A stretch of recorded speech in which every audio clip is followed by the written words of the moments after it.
एक होनहार छात्र हर बड़ी परीक्षा में एक अजीब तरीका अपनाता था। परीक्षा शुरू होते ही वो अचानक अपनी पेंसिल गले में डालकर उल्टी करने लगता। दर्द से उसका पूरा शरीर कांप उठता, लेकिन उसका असली मकसद कुछ और था। जैसे ही शिक्षक और परीक्षक उसके पास पहुंचते, वो बीमार होने का बहाना बनाकर परीक्षा कक्ष से बाहर निकल जाता। जैसे ही वो बाहर निकला, परीक्षा प्रभारी को उस पर शक हो गया और उसने उसका पीछा करना शुरू कर दिया। घबराया हुआ छात्र सीधे वॉशरूम में घुस गया। वहां उसने टॉयलेट में छिपाया हुआ मोबाइल निकाला और तेजी से परीक्षा के उत्तर अपने अमीर क्लाइंट्स तक भेजने लगा, जो दूसरे देश में उसी परीक्षा का इंतजार कर रहे थे। तभी दरवाजे पर जोर जोर से दस्तक होने लगी।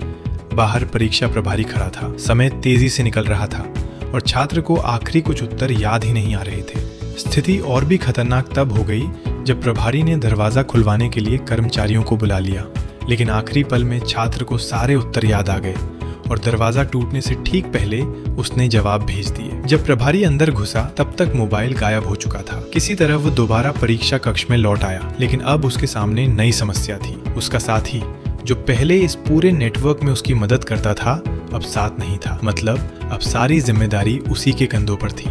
दूसरे देश में बैठे दर्जनों छात्र उसके उत्तरों का इंतजार कर रहे थे, लेकिन लगातार तनाव की वजह से उसका दिमाग लगभग खाली हो चुका था।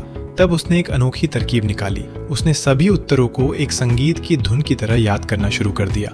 कई घंटे की मेहनत के बाद आखिरकार उसे सारे उत्तर याद हो गए। अब समस्या थी उन्हें भेजने की। वो फिर से मोबाइल लेकर भागा, लेकिन इस बार परीक्षा प्रभारी पहले से ही उसके पीछे था।